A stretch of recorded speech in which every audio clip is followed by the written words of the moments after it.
Games, Brains, and a Head-Banging Life. With 10 things we love about the Hellraiser movie series. Yes, we are talking all movies that were released under the Hellraiser banner, even the ones that aren't actually Hellraiser scripts and were just adapted from the very beginning all the way up to Revelations. No, it's not Revelations. What is the... Oh, I've forgotten its name. Judgement, all the way up to Judgement, which is the last current Hellraiser released movie as of the time of recording. You know, the rumours and the constant rumours surrounding the possibility of remakes and all that. Seems like it might actually happen. Directors are attached, then they're not attached and all this. Maybe we'll touch upon that in the actual hate side of things. But of course, these are 10 things I love, 10 things you love. We watched the whole series late 2020 and went through all the films, so we've got a fair bit of knowledge about it now. And as always, there will be 10 things we hate about the Hellraiser movie series. But yeah, you can get us started with love. So I put the idea of hell. Okay. So it's such a vast topic to cover, and picking like the more sexual element of it and just kind of going with that. And because it is such unexplored territory. Obviously there's demonic possession, but where they actually came from, and I mean, I do. It was always, I do. I mean, of course I do. Absolutely. Hell related films that touch upon it in certain ways have always intrigued me. I'm a big fan of it. Like, there are certain movies that came out in the last couple of years that I initially really loved the idea behind, and I didn't like the film. And like as above, so below. I fascinatedly loved the idea behind that. Obviously, you know, my feelings are on the side. I really didn't like it in the end. It was tepid found footage. But that's by the by. I agree with what you're saying. And Hellraiser hinted and dropped hints and suggested things that you couldn't quite almost understand. You know what? It comes from the mind of Clive Barker. And Clive Barker writes horror, where the idea is that the sights and sounds and things that you will see are so insane, so unfathomable, that will drive you mad. Yeah, and cause pain and stuff like that. So it takes the idea of sexual pleasure and goes like way beyond. And obviously some people have described hell would be like, oh, what's your idea of hell? And sometimes it would be repeating the same thing over and over again. If you enjoyed sex, when you went to hell, it would be pushed to the nth degree and you'd be in hell. I think the book, The Hellbound Heart, which is obviously what Hellraiser, the first movie, was adapted from, touches upon that element probably better, because obviously it's written by Clive Barker than the movie does. And in it describes Frank. If you know Frank, obviously from the movie, Frank talks about when he's basically, his senses, his nerves and all that are heightened to such a point that everything is painful. Every touch, every feeling, the sound and smells and all that. But it still turns him on so much that he has to masturbate. And that experience, it's so over the top for his senses. Like, that's described quite vividly in the book. Do check it out. If you've never read Hellbound Heart, it's a short novella. It's not even a novel, it's a novella. So, like, there's not, and it will be a nice accompaniment to the movie. And the reason why I'm kind of talking so much about that specific point is you've kind of covered two in my first one. Yeah. So I'm going to just touch upon one. The other one, I think I can lean into something else. I have this. One thing I love, and it was always a big deal for me when I was younger, and it's something I appreciate a lot more when I'm older and understand it more, is the two sides of a coin. Yeah. Pain and pleasure. Basically, we have a coin, two sides, light and dark, pain and pleasure. Yeah. And it's indescribable. They're both the same as far as the Cenobites. Yeah. The order of the Gash and hell and all that sees it. It's two sides of a coin. They can't differentiate between either. When they talk about pleasure, they slicing your body up, stripping your skin, stuff like that, to them is the same as pleasure. It's just a heightened version of it. You want to see such sights, we will show them. Yeah. There's no malice, there's no evil. To them, it's literally it's two sides of a coin, as I said, and that's kind of that was such an experience for me when I was younger. But as an adult, I've enjoyed it more because I get it. Yeah, you appreciate it more. Have you ever stubbed your toe and it hurts like fuck, but you started laughing? Yeah.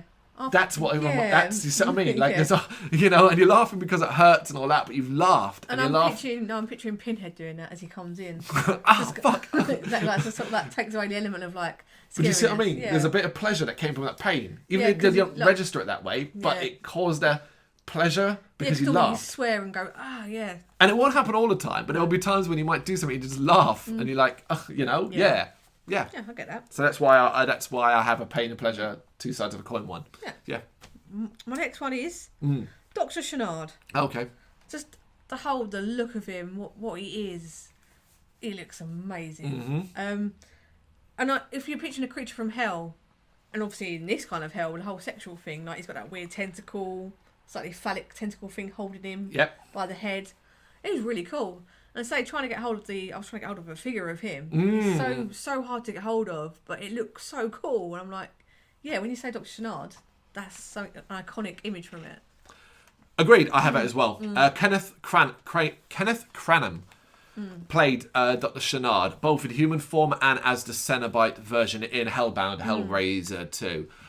When we think of Hellraiser, we think of Doug Bradley as Pinhead. We might even think of, say, the Chatterer and the early versions. There is another who only was in one film, but has somehow stood the test of time to become so iconic alongside him, is Dr. Chenard. Kenneth Cranham has a lot of fun, I think, as well when he gets to be the Cenobite. He says puns, doctor-related puns. But here's the thing, he does it so well, it never comes across cheesy. It comes across threatening. You talk about the look, I like his actions a lot. I also really like, spoilers, that he is so overpowered that even the Cenobites, the Order of Degaulle, they can't contend with him. And they're taken out super, super easily by him. I think he's brilliant. He is brilliant. And, you know, how he's taken out, how he's destroyed and beaten and stuff like that, they're all quite cleverly done kind of stuff. Brilliant stuff. Yeah, really, really iconic character. Yeah. Double up. Okay, so I'll go again. Jacques. In the third film, Bloodlines? Fifth film, sorry. No, fourth. Yeah, fourth film, Bloodline. Bloodlines comes after Hell on Earth. Yes, that's the one, yeah. Jacques, Adam Scott cameo. Yeah. It really, it just made me kind of cement that film, not in order, but the actual film itself, and Adam Scott with his long French fop hair. It was just really, because we just know him from something else now, seeing him in that role, I quite enjoyed that. We do double up on this, so let me elaborate a little bit on what we particularly like about this. Because you're like, well, that's a stupid thing to love about the series, is Adam Scott played a part in Hellraiser Bloodlines, right? So when I first saw Bloodline, it was it was probably roughly when it came out. Yeah. That was the very first time I saw it.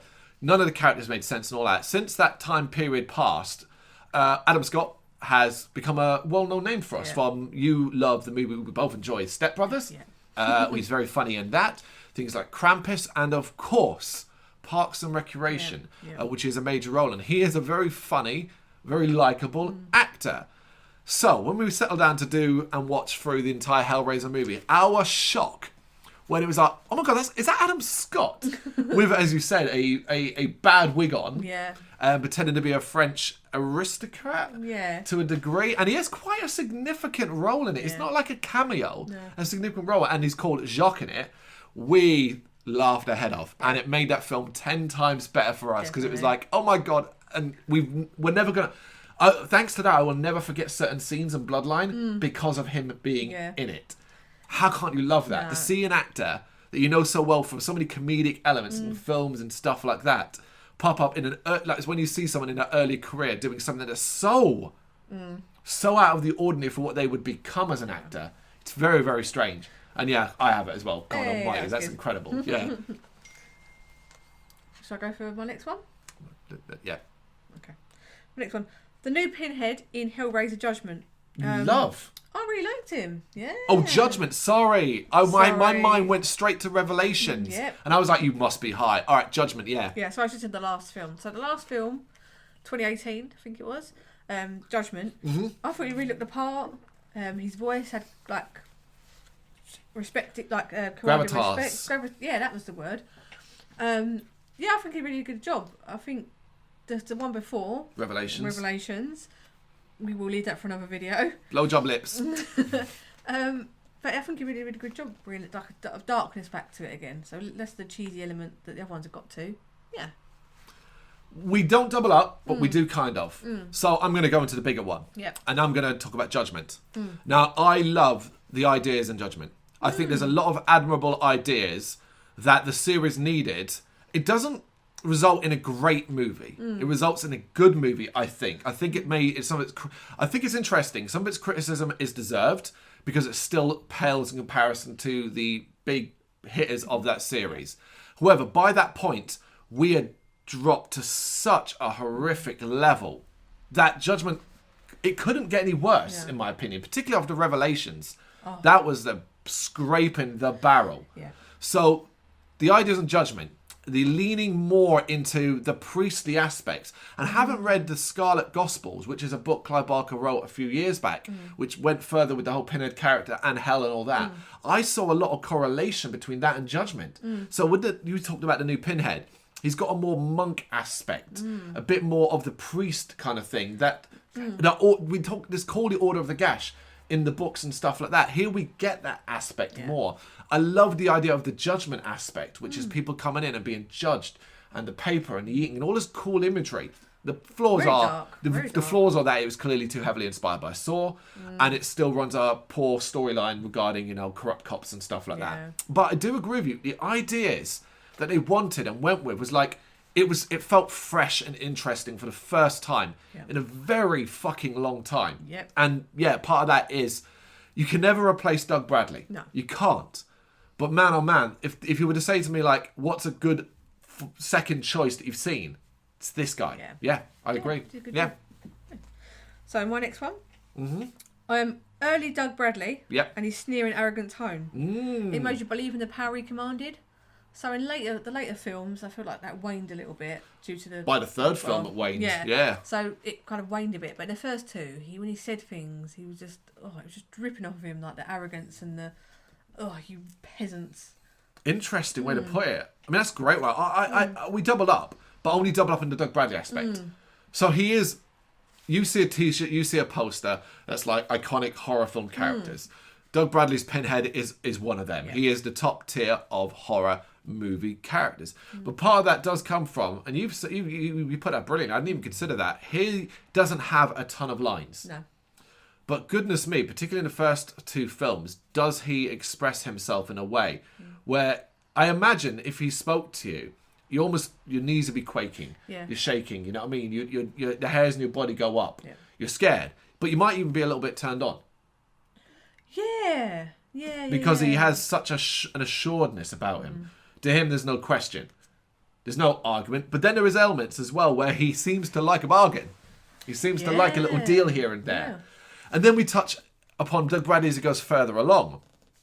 And the third film, while I really don't like that film at all, he then has an almost different aspect and takes a different role. So the idea is that this Pinhead's more evil because this is not Pinhead with his humanity anymore. Yeah.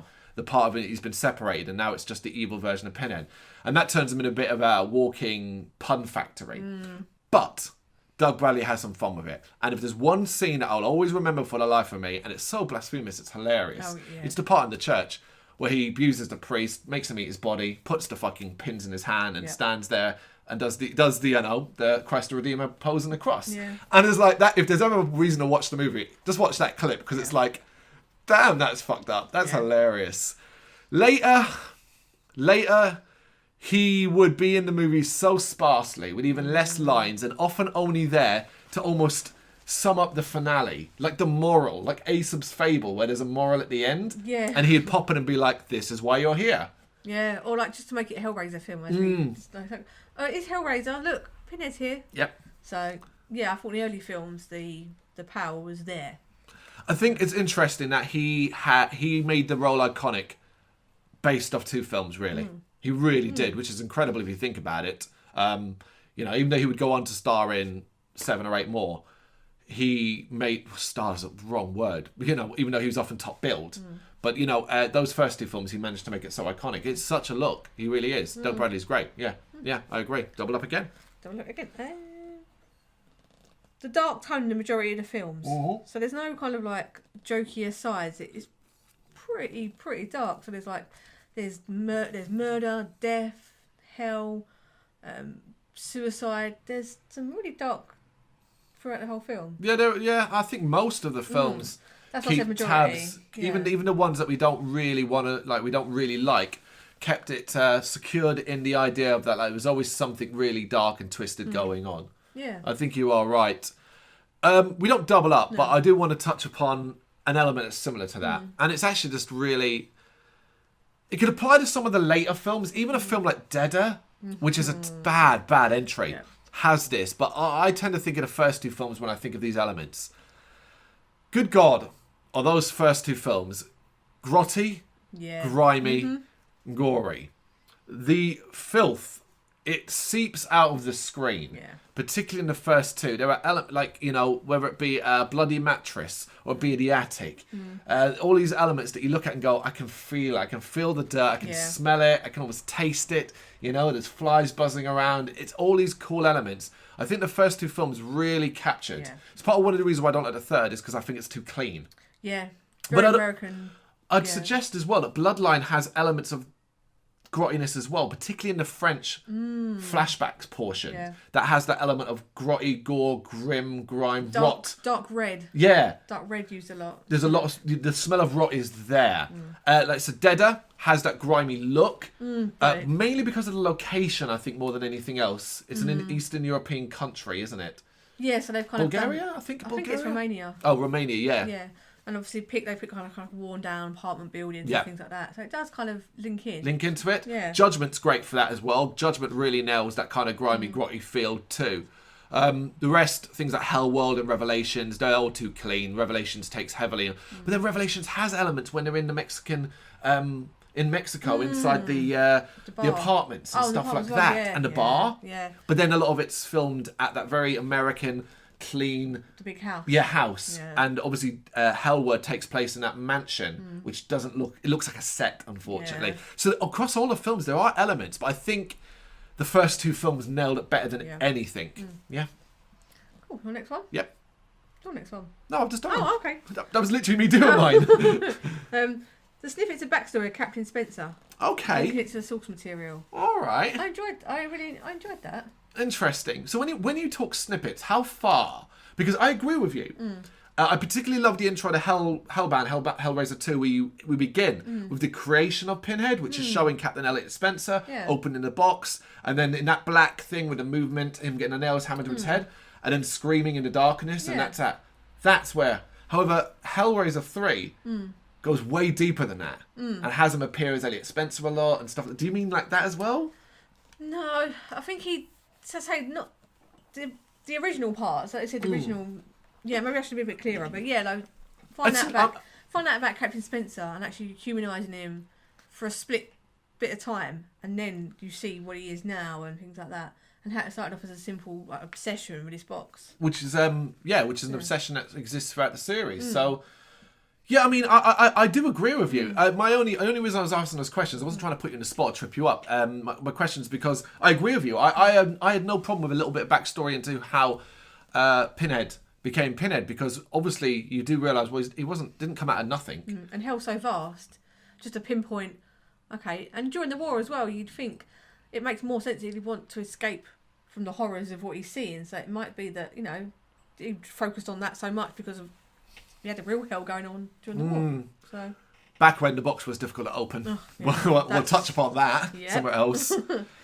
So we've talked a fair bit about hell, and I'm going to go a bit further into hell, which is this. One thing I do love, as I said already, is, let's touch upon hell, let's look into it, let's have a little idea. Hellbound, Hellraiser 2. It's a sequel, it has to ramp things up. And it does in a big, big way. Yeah. It really, really does. What I really, really like as well is it chooses to show you a snippet. It's like, okay, we're going to go there. Yeah. And we're going to see a snippet. Yeah. And what we see is effectively a maze-esque area with corridors and stuff like that. And we also see what is the Lord of Hell, Leviathan, which is portrayed as some big, spinning building with a massive signal screaming out of it. When it flashes over you, it seems to send your mind back to your memories and stuff like that, horrible memories. I love that. Because it's one of those things where it's like, okay, there's an element we've seen. What else is there? We are never going to know. Yeah, and because obviously the budget permitting, I don't think you could put to what you'd want to show. And I think that's what hell would be for a lot of people, just being trapped with your memories, trapped physically. Well, there's a big up top shot as well, obviously, of the maze, and it's quite fucking humongous. Vast. Yeah. Yeah. So I really like that. I like getting to see parts of Hell. Yeah. We doubled up on that one. Okay. So I put Seeing Inside the Box and Hellraiser 2 was really enjoyable to see that other glance of what the hell would mean for certain in this context. Yeah. Yeah. We'll touch upon it as well, obviously, and tied into that is it's kind of like you then end up seeing your own personal stuff. Because obviously Kirsty ends up trying to find her father that she believes is dead, but ends up running into Frank. And when we go to Frank's own personal hell, like his room in that area, and we see what that is and how sexualized and stuff like that is. It's incredibly dark stuff. And I'm glad it didn't go any further than that. You know, it's kind of like, here's a taster. The rest is up to your imagination. I really enjoyed that. Yeah, I agree. Bringing Kirsty back for Hellseeker. So when Hellseeker, one of the sequels, it came along, it was a bit like, I think we were already a bit like, Argh! And then it was like, oh, there's Kirsty, her character, the actor is in this one as well. And I think what it did for that movie is, at that point, it added some legitimacy to it. Like, it made you go, okay, well, this could actually be a Hellraiser movie. Yeah. And not just here's a crappy script that we jammed in Pinhead to because we desperately want it to be the case. It added some legitimacy. The story's kind of interesting. Yeah. It's actually a decent Hellraiser movie. And it almost wraps up, and I think it wraps up her story strongly. Yeah, and it kind of shows an element to another side to her of being like, she's been through so much. Stronger. And now she's kind of ready to do like a bit of bartering with him. Yeah. There's elements of that which is great fun. The reunion, as a reunion of Kirsty and Pinhead is a nice touch. And you talked about Doug Bradley power before, like the fact that he reacts almost like he expected this. Like, you always going to come back, woman, you know, that kind of thing. Like, he expects people to be fascinated. Yeah. And drawn in, so that element's great. But yeah, it just added some legitimacy to a movie series that was getting long in the tooth at that point already. Definitely. Yeah. So, on the subject of characters, I put Julia. As a cold-hearted character, it was a welcome change to male villains. When the film was so sexual, like, the film was very sexualized, but she just seemed very cold. Everyone was fearful of her, and I really like that. Yeah, Claire. What's her Claire? I can't remember her last name. Sure her first name is Claire. She is brilliant in both movies. The frustrated housewife, scared and but like excited by the affair with Frank. Yeah. In that I think. I would say many people could relate to. What I'm saying is people could recognise it. Larry is a lovely man, but he's so boring and stuff like that. And you get all of that, and then Frank comes along, who looks fantastic, and he's sinister, and he's weird, and he's mysterious. You get all of that. It's brilliantly done. But also her fear of Frank, and her fear of losing the life she has, her dislike of Kirsty, and coldness towards her, because ultimately she's a stepmother, and Kirsty's a grown woman at that stage, to her eventual corruption. And then, obviously, in the second film, really being not just being corrupt but being evil and diving into that, but also using her sexuality now in the way that Frank did in the first film. It's star making stuff. She's brilliant. She really is, because she's always on the borderline of just being cold. Like, she's not cold enough that, because obviously she marries Larry. Why don't I forget his name? So she marries Larry, he loves her and stuff like that, so she's never she's not completely heartless. So she's always just on that borderline of being cold. I always believed she loved Larry. I never believed that was the issue. It's that Frank came up, that she was bored, frustrated, which happens to many, many women and men in life, full stop. And she maybe she never wanted to be this like housewife. She was getting older as well, so maybe she was concerned about losing her youth and looks and stuff like that. This man turns up at door, you see in the flashback, and he's travelled the world, and he's not afraid to take what he wants. And all these kind of things you hear, and you're always supposed to be amazed by these people that just do what they want kind of thing. Yeah. That's what Frank, his introduction is in that rain, the leather jacket, at the door like that. Whew, baby, you know what I mean? I come on in, mate. I'll make you a cup of tea. I'm going to find you imbued into the mattress when I find one day. I completely get it, as well. And even the sex scene between them implies it's all implications that even her sex life with Larry. I think in the book it touches upon it that it's very safe and vanilla. Whereas when the sex scene with Frank comes, Frank's a rougher, dare I say, more abusive lover, and it's something she likes. Yeah. Okay. Second last one for me, the main score that used to exist in the early films. It was dropped later on, and it was the huge, epic no, no, no, playing over, yeah, like that thing, playing over the opening credits. Really evil, really dark, really grandiose was the word. That shit is, like, if you had it on too loud, it would blow your fucking speakers, that kind of thing. And it always came in straight away, just boom. You know, amazing stuff. Love that score. I think they got you to do like that score in the last few films. Yeah, the rip off the Wish version. Yeah, yeah, I totally get that. Because there's certain films, I don't know why in my head I went to that and then like Candyman for like iconic bits of music. So yeah, like it kind of goes with the film. Hellraiser's there, Candyman is up there, baby. Yeah. But like they're kind of like that and Halloween, and it all kind of links in and makes it kind of, because memories involve everything, music, the visual, how you feel when you watch the film. So yeah, really important one, that one. I'll also touch that they also played a similar theme, the tune, and it used to happen when the puzzle box was open, and it was a nurse. It was what would you call those things we open up when they play music? Oh, it's like a music box. Music box. It would play that theme, but it was like a music box. When they used to open the box in the old days, back when it was difficult to open. You know, we said that several times. There's a reason why. Like the chains as well, like that and the chains. The lights, fuck me. Yeah, I mean, it's not on this list, but let's say it now. The early films would open in the box, and the chimes and the chains swinging you'd hear, and the lights that used to come up used to seem so fucking epic. Yeah. Good God, that was great. Yeah. But yeah, it's not on this list. Not for me anyway. This is yours. No, it's not on my list. My last one is Degaulle, when it's done right. So, example, the mattress scenes, like how disgusting they look and like how juicy they look when they come back. I think that's just like, I imagine that when I think of Hellraiser, I always picture the skinless people, and I'm like, that looks amazing. Agreed. The effects are incredible. You know, one of my all-time most disgusting scenes is Frank putting himself back together, and it's their spine attached to the head and the skeleton roaring up, and it's like so juicy, so slimy. Disgusting, but fucking A, you know? Yeah. Give me that any day, you know, even makes me feel a bit sick. My last one is personal. And this one hit me as I was writing this list, and I kind of touched upon it very earlier on. I saw Hellraiser movies when I was far too young to appreciate, to enjoy, to understand all the reasons why I don't think a 13, 14-year-old should watch Hellraiser. Yeah. You know, you'd be fascinated by the horror, but there's so many elements to it I think you couldn't appreciate. And one element I never appreciated was the melding of sex and horror.